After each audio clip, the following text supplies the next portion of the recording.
آ سکتے ہیں. اس میں کافی چیزیں بنانے پڑیں گے بقول کے کسٹم کے لحاظ سے جس طریقے سے ہماری سوسائٹی میں بگاڑ پیدا ہو رہا ہے مکسنگ آف چینلز کی وجہ سے جس طریقے سے جی بالکل mixing of different etiquettes manners جو ہے مکس ہو گئے بالکل جس میں ہماری کنٹراڈکشن ہو گئی ہے. تو ایسے ہمارے سوسائٹی میں ہو یہ بہت آپ پہ ہی آؤں گے ٹاپک. اس میں یہ ہے کہ بعض مینرز اور ایٹیکیٹس ایسے ہیں کہ ہمیں کچھ نیا ڈیزائن نہیں کرنا پڑے گا. اس کی میں چھوٹی سی ایک مثال دیتا ہوں پھر ہم آگے پریزنٹیشن چلیں گے. اکثر آپ چیزیں ایک نوٹ کریں جیسے ہمارے ہاں ایک ایٹیکیٹ بنا ہوا ہے صفائی نصف ایمان ہے, ٹھیک ہے نا. اب ہم نے اس کو اپلائی کرنا ہے ایک میتھڈ کی شکل دے کے اس کو اپلائی کرنا ہے. اس کا سب سے آسان طریقہ اگر ہم اس پہ اسٹارٹ کریں تو کافی چینج آ جائے گی. آپ اکثر دیکھیں گے اکثر لوگ جب واش روم میں جاتے ہیں یا گھر پہ جاتے ہیں تو صابن سے ہاتھ دھوتے ہیں, ٹھیک ہے نا. صابن سے ہاتھ دھوئے, صابن رکھ دیا, ہاتھ دھوئے چلے گئے. اب اس میں کیا چیزیں نوٹ کرنے والی ہیں کہ جب آپ نے صابن سے ہاتھ دھوئے تو ہاتھ دھونے کے بعد صابن کو پکڑ کے ہلکا سا نلکے کے نیچے رکھ لیں تاکہ آپ کے ہاتھ کی جو گندگی صابن کو لگی ہوئی ہے صابن اس سے پاک ہو جائے کم از کم, تاکہ آپ کے پیچھے جو صاحب کھڑے ہوئے ہیں یا آپ کے بعد آنے والے ہیں ان کو صابن پکڑنے میں دشواری نہ ہو, ٹھیک ہے. اس کے بعد جو واش بیسن ہے اس میں ہم تھوک بھی پھینکتے ہیں, کلی بھی کرتے ہیں اور نلکا بند کیا چلے گئے. تو یہ ساری کام کرنے کے بعد نلکا کھول کے تھوڑا سا ہم اس کو پانی کر دیں تاکہ نیکسٹ آنے والے صاحب کو واش بیسن کم از کم صاف ستھرا ملے. یہ چھوٹی چھوٹی سی چیزیں ہیں جو بہت بڑا ڈفرینس مینٹین کرتے ہیں. اور اکثر لوگوں کی طبیعتیں جو سائیکالوجسٹ ہیں وہ کہتے ہیں اگر آپ نے کسی آدمی کی نفاست کی تمیز اور تہذیب کی طبیعت کو پکڑنا ہونا تو آپ ایک چھوٹا سا یہ ٹوٹکا اپلائی کر کے دیکھ لیں کہ وہ ہاتھ کیسے دھوتا ہے. اس سے کافی چیزیں اس کی طبیعت کے اندر کی کھل کے سامنے آ جاتی ہیں. جس آدمی کو گندگی سے, گندے خیالات سے, آفس پالیٹکس سے نفرت ہے نا, وہ آپ دیکھیے گا کہ وہ ہاتھ منہ بھی بڑی احتیاط اور تمیز سے دھوتا ہے. بعض لوگ وضو کر رہے ہوتے ہیں یا منہ دھونا ہوتا ہے صرف ایک دو چھینٹے مارنے ہوتے ہیں اور ساتھ ہی دوسرا واش بیسن ہے, مگر وہ اس موٹیویشن کے ساتھ ماریں گے کہ کوشش کرتے ہیں کمرے تک اینڈ تک ان کے پورے چھینٹے جائیں. تو تمیز سے بھی آپ منہ دھو سکتے ہیں اور بدتمیزی سے بھی دھو سکتے ہیں. یہ چھوٹے چھوٹے سے ایٹیکیٹس ہیں. اس طرح کی کافی چیزیں ہیں جو پرپز یہ کہ جی اس کو بھی فالو کریں اور اس میں اور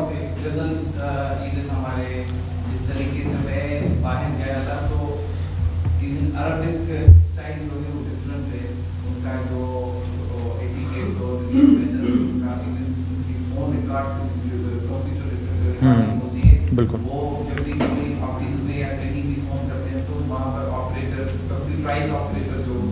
السلام علیکم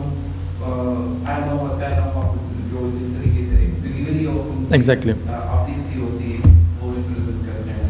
ہمارے یہاں بھی اگر جس طریقے سے تھوڑا بہت ایز اے ڈسپلن میں اور مینرز میں ایٹیکیٹ میں تو کسٹم بھی آ جاتی ہے. ایگزیکٹلی وہ آ جاتے ہیں, وہ بھی آ جاتے ہیں. اور اس میں لیکچر دینے سے میرا جو مراد یہ نہیں کہ جب ہم اسلام کی بات کرتے ہیں تو یہ چیز ذہن میں رکھنا ہوتی ہے کہ عقل بھی اسلامی کی دی ہوئی, اللہ کی دی ہوئی ہے, تو وہ بھی ایک سورس آف وزڈم ہے.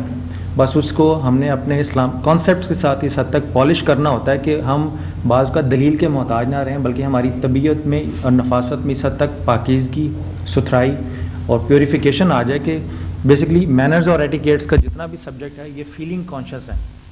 آپ فیلنگ اور احساسات میں, جذبات میں اتنے سینسٹیو ہو جائیں کہ آپ کسی کی بات کو نہ بھی کرنی ہو تو تمیز اور تہذیب اور طریقے سے کریں. اس پہ کانفلکٹ ریزولوشن کی بھی چیزیں آ جاتی ہیں. اب ہم آگے چلتے ہیں. یہاں تک تو ہم نے صرف یہ دیکھا ہے کہ مینرز اور ایٹیکیٹس آتے کہاں ہیں, ٹھیک ہے نا. اب آپ کی اپنی آپشن ہے, چوائس ہے, آپ چاہیں تو مغربی مینرز اور ایٹیکیٹس پہ آ جائیں.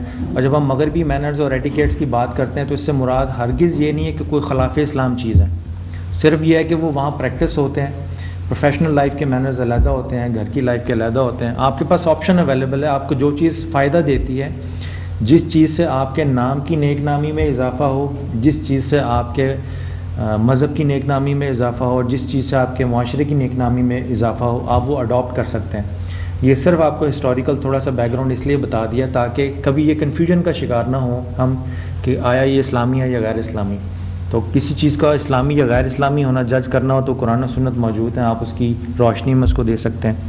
اب ہم یہ دیکھیں گے کہ مینرز کیسے ڈیولپ ہوتے ہیں. یعنی اب ہم یہ دیکھیں گے کہ شخصیت کس طرح سے بنتی ہے. آپ کے پاس اچھے کسٹمز ہیں, اچھے ایٹیکیٹس اویلیبل ہیں, اس کو کرنے والا اچھا ہو تاکہ ان کسٹمز کی اور ان کے رسم و رواج کی آگے نیک نامی بھی ہو. وہ کیسے شخصیت ڈیولپ ہوتی ہے. ایک لفظ ہم بولتے ہیں شخصیت. اب یہاں پہ تھوڑا سا دیکھتے ہیں کہ شخصیت کن چیزوں سے مل کے بنتی ہے. شخصیت کیا چیز ہوتی ہے, کچھ شیئر کریں گے آپ؟ چلیں, شخصیت کو اگر میں یوں کہوں کہ اعمال کے مجموعے کا نام شخصیت ہے. روزمرہ کی زندگی میں یا آپ اپنی پوری لائف میں آپ جس طرح کے اعمال زیادہ کرتے ہوں گے اسی کا لیبل بن کے آپ کی شخصیت پہ لگ جائے گا. اگر آپ کے روزمرہ زندگی میں اعمال جو ہیں بد کرداری کی طرف زیادہ ہیں, فتنہ اور فساد پیدا کرنے کی طرف زیادہ ہیں, تو آپ بدنام ہو جائیں گے. شخصیت بدنامی, بری شخصیت ڈکلیئر ہو جائے گی. اور اگر آپ کے روزمرہ کے اعمال اچھے ہیں تو آپ کی شخصیت اچھی شخصیت ڈکلیئر ہو جائے گی. تو اعمال کے مجموعے کا نام شخصیت کو ہوتا ہے. اب اعمال کی بنیاد کس پہ ہوگی؟ جی نیت, یہ بھی ہے. اور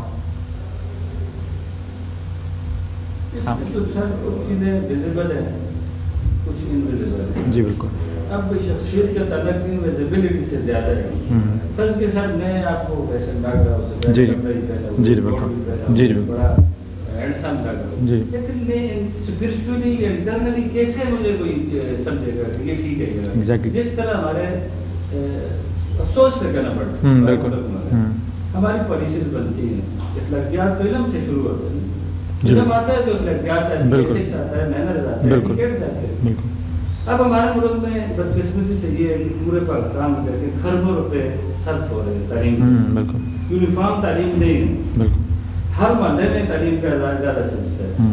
ہر محلے میں اپنے رسم و رواج. اگر اس تعلیم کو سیٹ کیا جائے under the shadow of Quran and سنت, تو ود ان 5 or 10 years ہماری سب تبدیلیاں خود کو خود آ سکتی ہیں. جی بالکل, آئی ہیں. بالکل. تو ایسا وقت بھی آیا ہے کوئی خراب دینے والا نہیں تھا. بالکل ایسے ہی. آج آپ دیکھیں گے, یہ اسلام آباد میں بھی دیکھیں گے, روڈوں گلیوں میں لوگ خراب مانگ رہے ہیں. وہ کیوں مانگ رہے ہیں؟ یہ ہماری رسپانسبلٹی. بالکل بالکل ایگزیکٹلی. ہم نے یہ دیکھا کہ اب اقتبار میں سے ہم تعلق رکھتے ہیں مثلا, اقتبار میں پورے پاکستان سے لوگ جا کے پڑھتے ہیں, لیکن ہم اقتبار والے وہاں نہیں پڑھ سکتے. جی. اب اس چیز کو ہم کیسے امپروو کریں گے؟ امپروو کرنے کے لیے یونیفارم پالیسی ہوتی ہے. بالکل. غریب اور امیر یا یہ جو بائیفرکیٹ کیے ہوئے ہیں, سب سے بڑا قصور ہی جی یہ سارے ہمارے خود درست ہو جاتے ہیں. اب یہ آپ ہم سے بڑے ہمارے ٹیچر ہیں, آپ وہ امپلیمنٹ کریں گے پریکٹیکلی تو خود بہت بھی چلے. بالکل ایگزیکٹلی. تو یہ ویسے اپنی جی بالکل ٹھیک ہے. اب یہ ہے شخصیت, آپ نے حلیے کا ذکر کیا. ایک ہوتی ہے شکل و صورت. شکل و صورت اور شخصیت میں فرق ہوتا ہے. تو جب شخصیت کی بات کرتے ہیں اس میں اندر کے اعمال بھی آتے ہیں, باہر کے اعمال بھی آتے ہیں. تو اگر ہم اعمال کو کہیں کہ اس کی بنیاد کس چیز پہ ہے تو کیا کہیں گے؟ جی نہیں, میں کہہ رہا ہوں کہ اعمال کی بنیاد کس پہ ہے. دیکھیں نا, شخصیت کی بنیاد ہے اعمال پہ, اور اعمال کی بنیاد کس پہ ہے؟ آپ نے نیت کا کہا کہ نیت اعمال کی بنیاد ہے. جی انٹینشن. اوکے. اسلامک میں آ گیا نا کانسیپٹ میں. ہاں جی. جیسے آپ دے رہے 3 کانسیپٹ, ویسٹ کا بھی دے رہے ہیں. نہیں, یہ میں پیورلی اسلامک کانسیپٹ دے رہا ہوں ابھی جو دے رہا ہوں, اور یہ وہ کانسیپٹ ہے جو آپ مغرب کی مختلف کتابوں میں بھی پڑھیں گے تو آپ کو اسکیٹرڈ ملے گا, مگر میں آپ کو مغربی کتابیں اور اسلامی کتابوں اس کا نچوڑ دے کے ایک سلائڈ کی شکل میں دے رہا ہوں تاکہ آپ کے لیے کانسیپٹ پرسیو کرنا آسان ہو جائے. اس کانسیپٹس کو لے کے جب آپ کتابیں پڑھیں گے تو شاید آپ کو زیادہ کلیئرٹی کے ساتھ چیزیں واضح ملیں گی. شخصیت کا دار و مدار ہوتا ہے اعمال پہ, اور اعمال کا دار و مدار ہوتا ہے فکر پہ. ٹھیک ہے نا. اب فکر کے نتیجے میں جب آپ کسی نتیجے پہ پہنچیں گے تو اس نتیجے کو امپلیمنٹ کرنے کے لیے آپ نیت کریں گے. تو نیت فکر اور اعمال کے درمیانی ایک لیول کا نام ہے. اب یہاں پہ یہ ہے کہ فکر اور سوچ میں کیا فرق ہے؟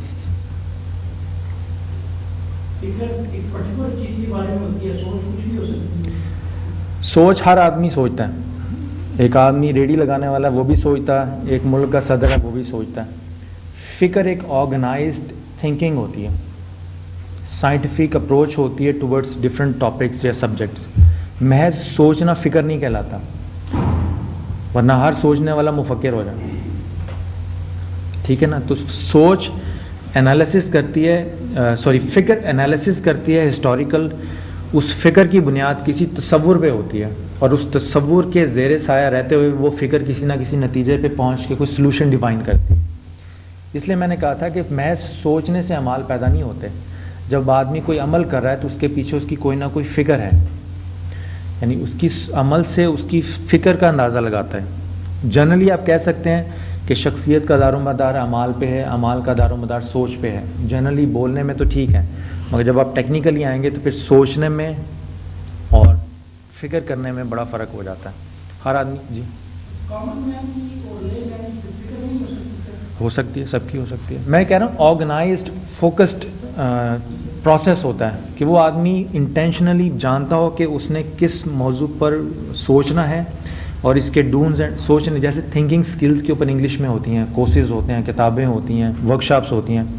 تو وہ اگر ہر آدمی سوچ سے کام لے لے تو پھر تھنکنگ سکلز کے اوپر ورک شاپ کروانے کی کیا ضرورت ہے.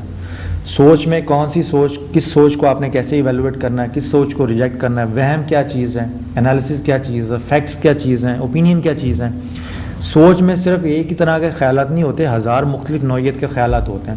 تو ان سارے خیالات کو پروسیس کرنا, ایویلویٹ کرنا, پھر اس پروسیس میں سے نکال کے کسی نتیجے پہ پہنچنا. تو یہ جو پروسیس چلا رہے ہیں جس میں سوچ کو ہم نے ڈالا ہے پروسیس میں, اور فکر بن کے وہ باہر نکلی ہے, تو یہ ایک اچھا خاصا سپریٹ پروسیس ہوتا ہے. صرف آپ کو انڈیکیٹ کرنا تھا اس ڈائیگرام میں کہ فکر جو ہوتی ہے وہ اعمال کی شکل بنتی ہے. میں سوچنے سے کوئی ہو سکتا ہے. یہ جو دنیا میں جو کچھ ہو رہا ہے یہ فکر کا نتیجہ ہے. جتنی ڈیولپمنٹس ہو رہی ہے, ایجادات ہو رہی ہیں, انوینشنز ہو رہی ہیں, لیکن قرآن یہ کہتا ہے کہ تفکرون, غور و فکر کرو. ایگزیکٹلی بنا دیا اللہ نے سب کچھ, سب خزانے زمین میں چھوڑ دیے. اب غور کرنے والے آپ ہیں, کمپیوٹر پہ لگے ہوئے, اس پہ آگے جا رہے ہیں. کوئی بم بنا رہا ہے, کوئی کتابیں لکھ رہا ہے, کوئی سوئی گیس دریافت کر رہا ہے. یہ آگے فکر کی بات ہے, یہاں سے شروع ہو جاتی ہے. اور کسی کا فکر بلندی جو ہوتا ہے. ایگزیکٹلی. اب دیکھیں نا, جیسے ہم سبجیکٹ پڑھتے ہیں اسلامی فکر کا مطالعہ, ٹھیک ہے نا. تو اسلامی فکر کیا ہوگی؟ اگر میں مسلمان ہوں اور سوچ رہا ہوں, تو چونکہ میں مسلمان ہوں تو کیا میری فکر, میری سوچ اسلامی ہو جائے گی؟